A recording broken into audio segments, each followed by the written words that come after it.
आलोक मिश्रा। आज हम लोग बात करने वाले हैं सिटीजनशिप अमेंडमेंट एक्ट 2003 के बारे में। आप सभी जानते हैं कि हमारा सिटीजनशिप जो एक्ट है वो है 1955।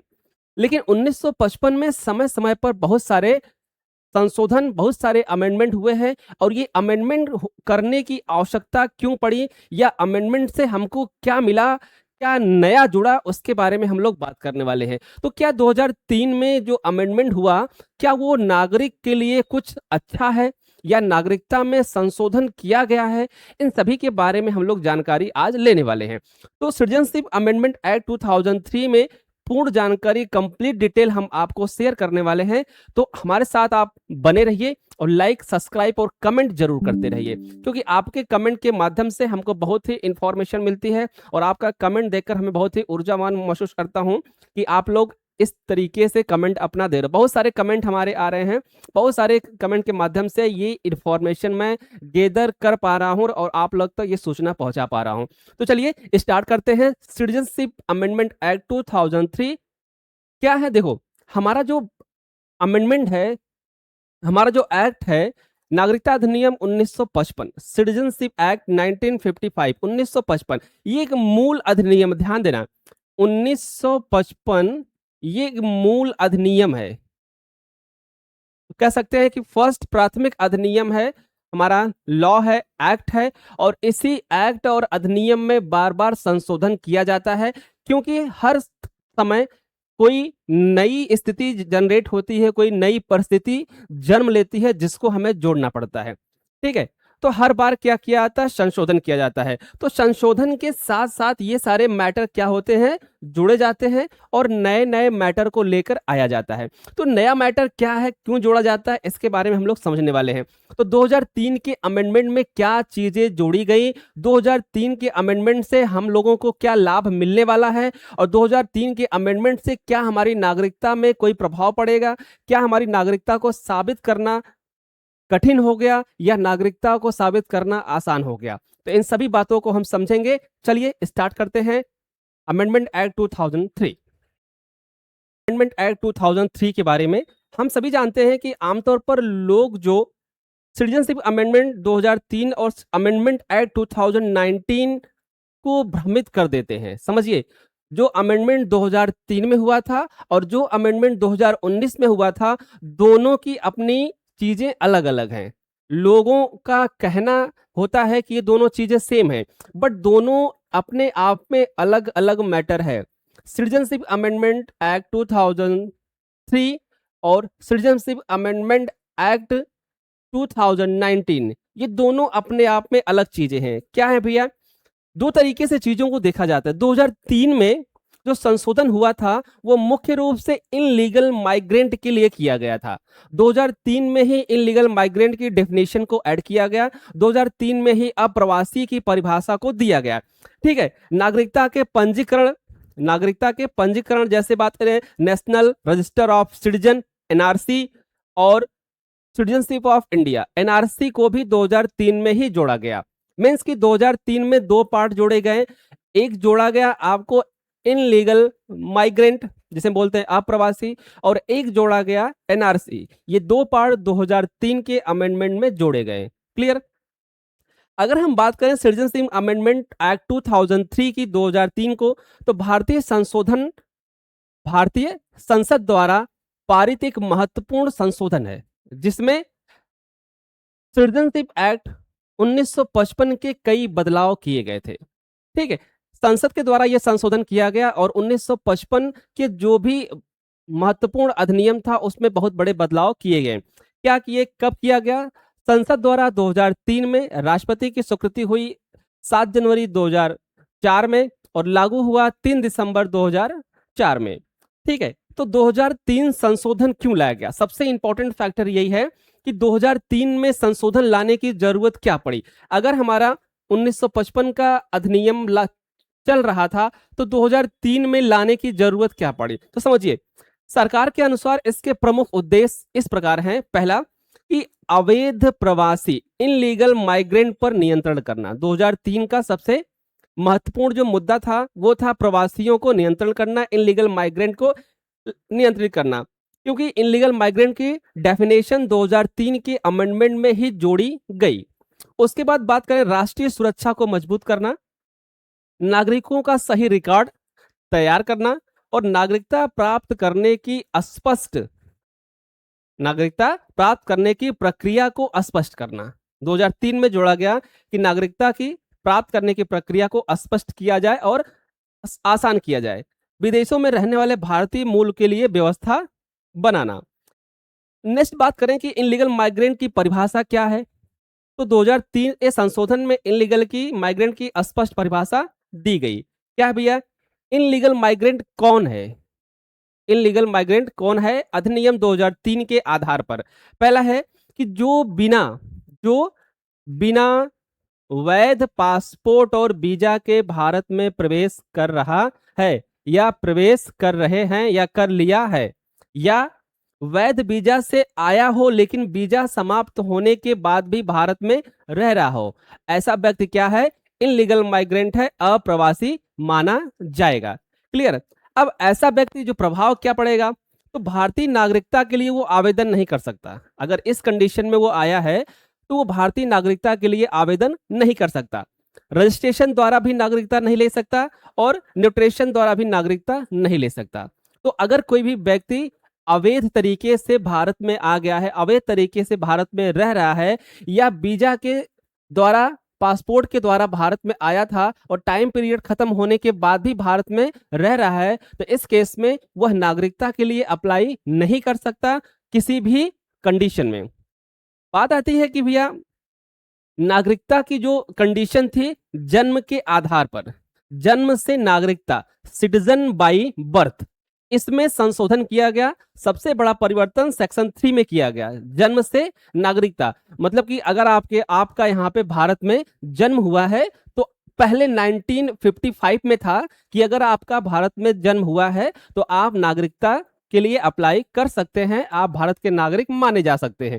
लेकिन संशोधन किया गया 2003 में। क्या कहा गया कि भारत में जन्म लेने वाला लगभग हर व्यक्ति नागरिक माना जाता था। ये 1955 की बात है। नागरिकता अधिनियम 1955 में यह कहा गया था कि भारत में जन्म लेने वाला हर व्यक्ति भारत का नागरिक माना जाता था। लेकिन संशोधन किया गया कि 3 दिसंबर 2004 के बाद यदि बच्चा भारत में जन्मा है तो कम से कम एक माता या पिता भारतीय नागरिक होना मैंडेटरी है। क्लियर? और दूसरा पॉइंट क्या जोड़ा गया कि दूसरा, माता पिता अवैध प्रवासी नहीं होने चाहिए, माता पिता अवैध प्रवासी नहीं होने चाहिए, तभी बच्चा जन्म से भारतीय माना जाएगा। क्लियर? अब समझिए कि इसमें अमेंडमेंट क्या किया गया। पहले था 1955 में था, जो आपका 1955 था, 1955 जो अधिनियम था उसमें कहा गया कि अगर आप भारत में जन्म लिए हैं, अगर आप भारत में जन्म लिए हैं तो आप भारत की नागरिकता ले सकते हैं, भारत के नागरिक माने जा सकते हैं। लेकिन 2003 में जोड़ा गया, 2003 के अमेंडमेंट में जोड़ा गया कि भैया कि अगर आप भारत में जन्मे हैं तब तो ठीक है, लेकिन आपके माता या पिता में से कोई भी एक व्यक्ति भारतीय होना मैंडेटरी है, कोई भी एक व्यक्ति भारतीय होना मैंडेटरी है। क्लियर? दूसरा पॉइंट इसमें जोड़ा गया कि अगर कोई भी माता पिता आप यहाँ जन्मे हैं तो भारतीय होना मैंडेटरी है, और आपके किसी भी माता या पिता में से किसी भी कोई भी इनलीगल माइग्रेंट नहीं होना चाहिए, अप्रवासी नहीं होना चाहिए। Clear? National register of citizen, सबसे इंपॉर्टेंट मैटर ये है, national register of citizen NRC. NRC को जोड़ा गया 2003 में। ध्यान देना, एनआरसी पहले नहीं था, एक बार हुआ था 1951 में, उसके बाद ये पुख्ता तौर से नहीं था, तो 2003 में भी एनआरसी को लेके आया गया। ठीक है, तो 2003 के संशोधन के सबसे महत्वपूर्ण व्यवस्था क्या की गई भैया? सिटीजनशिप एक्ट में सेक्शन 14A जोड़ा गया, जिसमें लिखा गया एनआरसी के बारे में। ठीक है, तो एनआरसी के बारे में क्या कहा गया? सेक्शन 14 एनआरसी के बारे में कहता है, ठीक है, सेक्शन 14 एनआरसी के बारे में क्या कहता है कि प्रत्येक नागरिक का अनिवार्य पंजीकरण करा सकती है कौन? केंद्र सरकार। National register of Indian citizen तैयार कर सकती है कौन? केंद्र सरकार, मतलब कि एनआरसी केंद्र सरकार करवा सकती है। अगला, नेशनल आइडेंटिटी कार्ड जारी कर सकती है कौन? केंद्र सरकार। ठीक है, केंद्र सरकार क्या कर सकती है?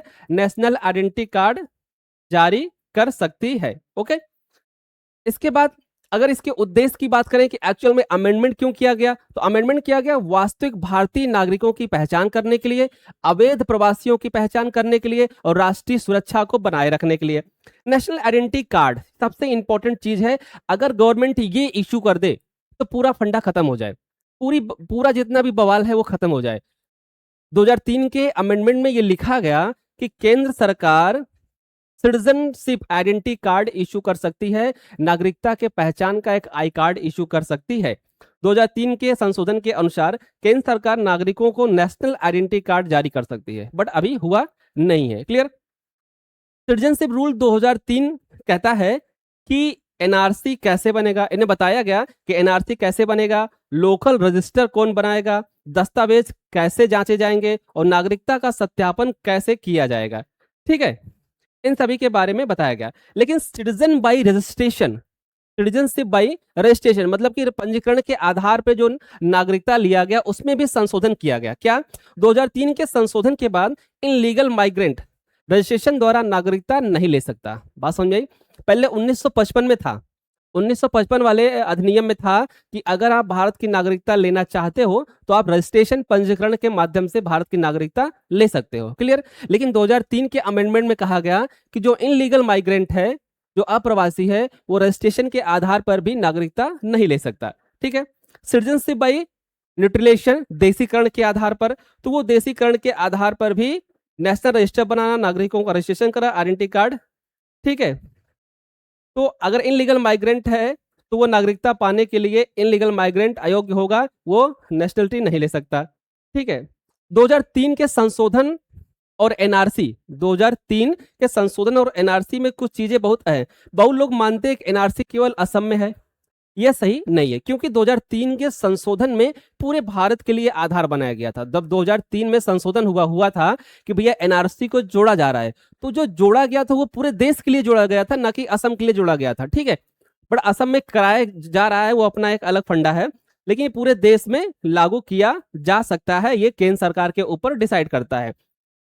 2003 में एक और संशोधन हुआ एनपीआर के लिए, नेशनल पॉपुलेशन रजिस्ट्रेशन के लिए। 2003 में कहा गया कि हमारे पास एक नेशनल पॉपुलेशन रजिस्टर होना चाहिए जो हमारे पूरी निवासी जनसंख्या के बारे में जनगणना करे। तो उसमें क्या अमेंडमेंट किया गया भैया? सिटीजनशिप रूल 2003 के तहत विकसित प्रशासनिक ढांचे से जुड़ी हुई, लेकिन एनपीआर और एनआरसी एक ही चीज नहीं है, ध्यान देना। हमने कितनी बार बताया कि एनपीआर अलग है और एनआरसी अलग है। एनपीआर क्या है? एनपीआर में total number of residence, Bharat में कितनी जनसंख्या रहती है, वो विदेशी हो भारतीय हो, सभी का नाम एनपीआर में दर्ज किया जाता है। क्लियर? लेकिन एनआरसी क्या होता है? एनआरसी में सिर्फ भारतीय नागरिकों का डेटा लिखा जाता है और यह प्रयास किया जाता है कि एनआरसी के अंदर उन्हीं का डेटा आए जो भारत के निवासी हैं। क्लियर?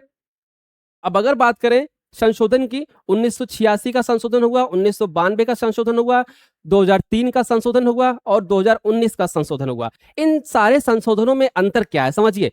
और ये संशोधन किसमें हो रहा है? ये 1955 वाले अधिनियम में संशोधन हो रहा है। 1955 जो अधिनियम बना था संविधान में, उसी का संशोधन 1986 में हुआ, 1992 में हुआ, फिर 2003 में हुआ, फिर 2019 में हुआ। ठीक है, इन सभी संशोधनों में अंतर क्या है समझिए। किस सन में क्या जोड़ा गया, किस सन में क्या जोड़ा गया, क्या प्रमुख बदलाव हुए, इसके बारे में समझिए। 1986 में जन्म से नागरिकता के नियम सख्त किए गए।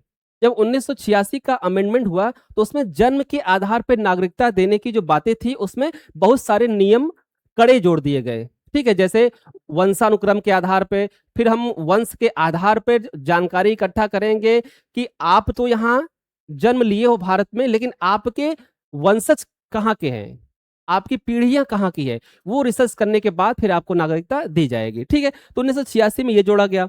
1992 में वंश से नागरिकता में माता को भी समान मान्यता दी गई। ये पॉइंट यहाँ पे जोड़ा गया कि पहले यहाँ पे क्या था, पिता को ही मान्यता दी जा रही थी, लेकिन 1992 में अगर वंश की बात करें तो उसमें भी माता का भी नाम आ गया। मीन्स कि नागरिकता में माता को भी समान मान्यता दी गई। मतलब कि अगर माँ भारतीय है तो आप भारत की नागरिकता के लिए अप्लाई कर सकते हैं, लेकिन 1955 में ऐसा नहीं था। अगला 2003 के अमेंडमेंट में क्या सबसे प्रमुख मुद्दा जो है वो इनलीगल माइग्रेंट की परिभाषा दी गई। 2003 में ही बताया इनलीगल माइग्रेंट अप्रवासी की परिभाषा दी गई।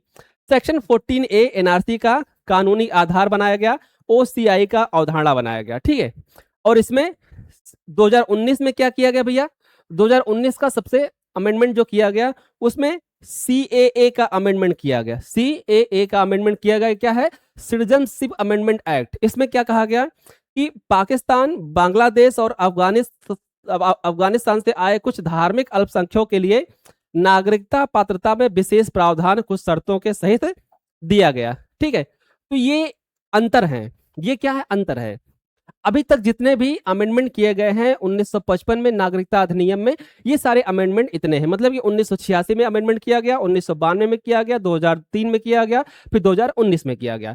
तो मतलब कि अभी तक टोटल 4 बार अमेंडमेंट हो चुके हैं। 70 से 75 सालों में 4 बार नागरिकता के अधिनियम में अमेंडमेंट हो चुके हैं। क्लियर। तो आप सभी को ये चीजें पता चल गई कि एक्चुअल में 2003 का अमेंडमेंट क्या था। 2003 के अमेंडमेंट में 2 चीजें सबसे प्रमुख रूप से जोड़ी गई। एक है आपका इनलीगल माइग्रेंट की डेफिनेशन को बताया गया, दूसरा एनआरसी को मजबूत बनाया गया और एनआरसी की प्रक्रिया को और विस्तृत किया गया। तो ये आपके 2003 के सिटीजनशिप अमेंडमेंट एक्ट की संशोधन प्रक्रिया थी। इसके बाद हम आगे और सारी चीजों लेके आएंगे, आप कमेंट के माध्यम से जरूर बताइएगा।